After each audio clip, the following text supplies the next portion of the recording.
প্রিয় দর্শক, স্বাগত জানাচ্ছি সারাদিনের সংবাদে প্রতিদিনের আয়োজন রাত 11টার শীর্ষ সংবাদে। সারা বিশ্বের গুরুত্বপূর্ণ সব সংবাদের শিরোনাম জেনে নিন শুরুতেই। পাকিস্তানে শিয়া সুন্নি সংঘাতে নিহত হলেন 30 জন। অন্যদিকে ভারতে মহানবী সাল্লাল্লাহু আলাইহি ওয়াসাল্লামকে নিয়ে কটূক্তির অভিযোগে লাখো মুসল্লি ঘেরাও করেছে বোম্বাই। লেবাননে ইসরায়েলি বোমা হামলায় আরও 72 জন নিহত। মিয়ানমারে বন্যা ও ভূমিধসে 419 জনের মৃত্যু। সংস্কারের জন্য বাংলাদেশকে $3.5 বিলিয়ন দেবে বিশ্বব্যাংক। নির্বাচনে লড়বেন না বলে বিদেশি গণমাধ্যমে সাফ জানিয়ে দিয়েছেন ডক্টর ইউনূস। এসআলম গ্রুপের অঙ্গ প্রতিষ্ঠান 2 এলসিতেই পাচার করেছে $815 মিলিয়ন।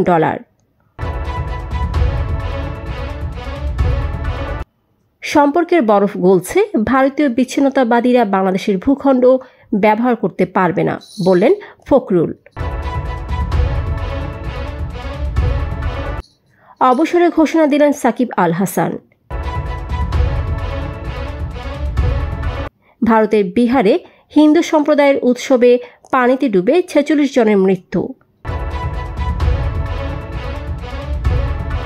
2025 সালের এসএসসি পরীক্ষার ফল প্রকাশ ও ফরম পূরণের তারিখ ঘোষণা। প্রিয় দর্শক, এবারে জেনে নিন বিস্তারিত। ফ্যাশন ব্র্যান্ড মানে আর্ট। পাকিস্তানের উত্তর পশ্চিমাঞ্চলীয় কুররাম জেলায় শিয়া ও সুন্নি জনজাতির মধ্যে সংঘাতে অন্তত 30 জন নিহত হয়েছেন বলে জানা গেছে। বুধবার স্থানীয় কর্তৃপক্ষের বরাত দিয়ে এ খবর জানিয়েছে বার্তা সংস্থা এপি। এ সংঘর্ষে নিহতের সংখ্যা 20 জন বলে আরেক প্রতিবেদনে জানিয়েছে জার্মান সংবাদ মাধ্যম ডয়চে ভ্যালে। এতে বলা হয়েছে 5 দিন আগে আফগানিস্তান সীমান্তের কাছে কুররাম জেলায় একটি জমি নিয়ে বিরোধ থেকে এই সংঘাতের সূত্রপাত। পরে সেই বিরোধ বড় আকার ধারণ করে। অন্যদিকে মহানবী সাল্লাল্লাহু আলাইহি ওয়াসাল্লাম ও ইসলাম নিয়ে কটূক্তি করায় বোম্বাই অভিমুখে বিশাল পদযাত্রা করেছে অল ইন্ডিয়া মজলিস ইত্তেহাদুল মুসলিমিন। সোমবার রাতে অন্যান্য রাজনৈতিক ও সামাজিক দলসহ এআইএমআইএম এর সাবেক সংসদ সদস্য ইমতিয়াজ জলিলের নেতৃত্বে ওই পদযাত্রা শুরু হয়। ভারতীয় গণমাধ্যম টাইমস অব ইন্ডিয়া এবং ফ্রি প্রেস জার্নাল জানিয়েছে, ঘৃণাত্মক বক্তৃতার জন্য বিজেপি বিধায়ক নীতেশ রানে এবং রামগিরি মহারাজের বিরুদ্ধে ব্যবস্থা নেওয়ার দাবি জানান বিক্ষোভকারীরা। লেবাননে নতুন করে ইসরায়েলি বিমান হামলায় আরও 72 জন প্রাণ হারিয়েছেন। আহত হয়েছেন আরও 400 মানুষ। এর ফলে গত কয়েকদিনে লেবাননে ইসরায়েলের হামলায় নিহতের সংখ্যা 600 ছাড়ালো। কাতার ভিত্তিক সংবাদ মাধ্যম আল জাজিরা তাদের এক প্রতিবেদনে জানিয়েছে, বুধবার ইসরায়েলি বিমান হামলায় দক্ষিণ লেবাননে 38 জন, পূর্ব বেকা অঞ্চলে 12 জন এবং রাজধানী বৈরুতের উত্তর ও দক্ষিণে 3টি শহর আরও 22 জন নিহত হয়েছেন। বুধবারের হামলার পর লেবাননের স্বাস্থ্য মন্ত্রণালয় বলছে, ইসরায়েলের বোমা হামলায় দেশটিতে মৃতের সংখ্যা 620 ছাড়িয়ে গেছে। মিয়ানমারের টাইফুন ইয়াগির প্রভাবে সৃষ্ট বন্যা ও ভূমিধসে মৃতের সংখ্যা বেড়ে 419 জনে দাঁড়িয়েছে। এখনও নিখোঁজ রয়েছে বেশ কয়েকজন। জান্তা সরকারের বরাতে বুধবার এক প্রতিবেদনে এ তথ্য জানিয়েছে দ্য ইরাবতী। চলতি মাসে মিয়ানমার, ভিয়েতনাম, লাওস ও থাইল্যান্ডে আঘাত হানে সুপার টাইফুন ইয়াগি। এর তাণ্ডবে অঞ্চলগুলোতে সৃষ্ট বন্যা ও ভূমিধসে শত শত মানুষের মৃত্যু হয়। বাংলাদেশ অন্তর্বর্তীকালীন সরকারের নেওয়া নানা সংস্কার কাজের পাশে থাকবে বলে জানিয়েছে বিশ্বব্যাংক। এর অংশ হিসেবে অর্থনৈতিক সংস্কার, ডিজিটালাইজেশন, তারল্য, জ্বালানি এবং বিদ্যুৎ ও পরিবহনে সংস্কারে $3.5 বিলিয়ন সহায়তার ঘোষণা দিয়েছে সংস্থাটি। নিউ ইয়র্কে জাতিসংঘ সদর দপ্তরে জাতিসংঘ সাধারণ পরিষদের সাইডলাইনে বাংলাদেশের প্রধান উপদেষ্টা অধ্যাপক মোহাম্মদ ইউনূসের সঙ্গে এক বৈঠকে বিশ্বব্যাংকের প্রেসিডেন্ট এ সমর্থনের ঘোষণা দেন বলে জানিয়েছে প্রধান উপদেষ্টার প্রেস উইং। ছাত্র জনতার আন্দোলনের মাধ্যমে ক্ষমতাচ্যুত হয়ে শেখ হাসিনা দেশ ছাড়ার পর দেশের দায়িত্বভার গ্রহণ করে শান্তিতে নোবেলজয়ী ডক্টর মোহাম্মদ ইউনূসের নেতৃত্বে অন্তর্বর্তী সরকার। তবে কবে নাগাদ দেশে নির্বাচন অনুষ্ঠিত হবে এবং সেই নির্বাচনে ডক্টর ইউনূস প্রতিদ্বন্দ্বিতা করবেন কিনা সে বিষয়ে জনসাধারণের কৌতূহল আছে। সম্প্রতি সেই বিষয়টি খোলাসা করেছেন ডক্টর মোহাম্মদ ইউনূস নিজেই। যুক্তরাষ্ট্রের স্থানীয় সময় বুধবার New York Times climate forward সামিটে এক প্রশ্নের জবাবে ডক্টর মোহাম্মদ ইউনূস জানান, নির্বাচনে অংশগ্রহণের কোনো পরিকল্পনা তার নেই।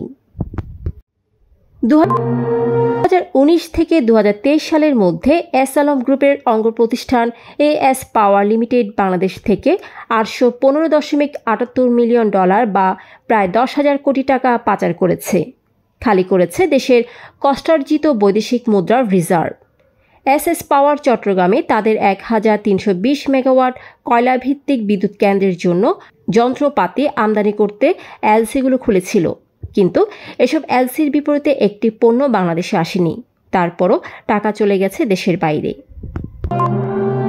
ভারতের সঙ্গে সম্পর্কে বরফ গলতে শুরু করেছে বলে মন্তব্য করেছেন বাংলাদেশ জাতীয়তাবাদী দলের মহাসচিব মির্জা ফখরুল ইসলাম আলমগীর। বাংলাদেশে নিযুক্ত ভারতীয় হাইকমিশনার প্রণয় ভার্মার সঙ্গে বৈঠকের পর ভারতীয় বার্তা সংস্থা ANI-কে দেওয়া সাক্ষাৎকারে তিনি এই মন্তব্য করেন। বুধবার এক প্রতিবেদনে এই তথ্য জানিয়েছে বার্তা সংস্থা ANI। প্রতিবেদনে বলা হয়েছে, ছাত্র নেতৃত্বাধীন গণ অভ্যুত্থানে শেখ হাসিনাকে প্রধানমন্ত্রী পদ থেকে ক্ষমতাচ্যুত এবং অন্তর্বর্তী সরকার দায়িত্ব গ্রহণের পর ভারতের সাথে সম্পর্কের বরফ গলতে শুরু করেছে বলে বিশ্বাস করে বাংলাদেশের অন্যতম বৃহত্তম রাজনৈতিক দল বিএনপি। টেস্ট ও টি-20 ক্রিকেট থেকে অবসরের ঘোষণা দিয়েছেন সাকিব আল হাসান। ভারতের বিপক্ষে কানপুরে টেস্টে মাঠে নামার আগের দিন সংবাদ সম্মেলনে এই ঘোষণা দিয়েছেন সাকিব। আগামী 21শে অক্টোবর শুরু হতে যাওয়া দক্ষিণ আফ্রিকার বিপক্ষে ঘরের মাঠে টেস্ট সিরিজ খেলে সাদা পোশাক তুলে রাখবেন সাকিব। ক্যারিয়ারের শেষ টি-20 খেলে ফেলেছেন টি-20 বিশ্বকাপেই। ওয়ানডে ক্রিকেট নিয়ে তার পরিকল্পনা জানতে চাইলে তিনি আগামী বছর পাকিস্তানে হতে যাওয়া চ্যাম্পিয়ন ট্রফি পর্যন্ত খেলার কথা বলেছেন। পূর্ব ভারতের বিহার রাজ্যে হিন্দু ধর্মাবলম্বীদের প্রাচীন উৎসব জীবিত পুত্রিকা পালনের সময় নদী এবং পুকুরে পবিত্র গোসল করতে গিয়ে অন্তত 46 জনের মৃত্যু হয়েছে। বৃহস্পতিবার বিহারের সরকারি একজন কর্মকর্তা সংবাদ মাধ্যম AFP-কে এই তথ্য জানিয়ে বলেছেন, নিহতদের মধ্যে 37 জন শিশু ও 7 জন নারী রয়েছেন। গত 24 ঘণ্টায় রাজ্যের বিভিন্ন এলাকায় পানিতে ডুবে তাদের প্রাণহানি ঘটেছে। অন্যদিকে ভারী বৃষ্টিতে বিপর্যস্ত ভারতের বোম্বাই, এতে এর মধ্যে 4 জনের মৃত্যুর খবর পাওয়া গেছে। 2025 সালের SSC ও সমমানের নির্বাচনী পরীক্ষার ফল প্রকাশ ও ফরম পূরণের তারিখ জানিয়েছে ঢাকা মাধ্যমিক ও উচ্চ মাধ্যমিক শিক্ষা বোর্ড। নির্বাচনী পরীক্ষার ফল আগামী 27 নভেম্বরের মধ্যে প্রকাশ করতে হবে। SSC পরীক্ষার ফরম পূরণ 1 ডিসেম্বর থেকে শুরু হবে। বৃহস্পতিবার ঢাকা মাধ্যমিক ও উচ্চ মাধ্যমিক শিক্ষা বোর্ডের এক বিজ্ঞপ্তিতে এ তথ্য জানানো হয়। দর্শক, এতক্ষণ আমাদের সাথে থাকার জন্য ধন্যবাদ। প্রতি মুহূর্তে দেশ বিদেশের গুরুত্বপূর্ণ সব সংবাদ জানতে চোখ রাখুন সারাদিনের সংবাদের অফিসিয়াল ফেসবুক পেজে। Fashion brand মানে art, men's, ladies and kids wear, art, be smart.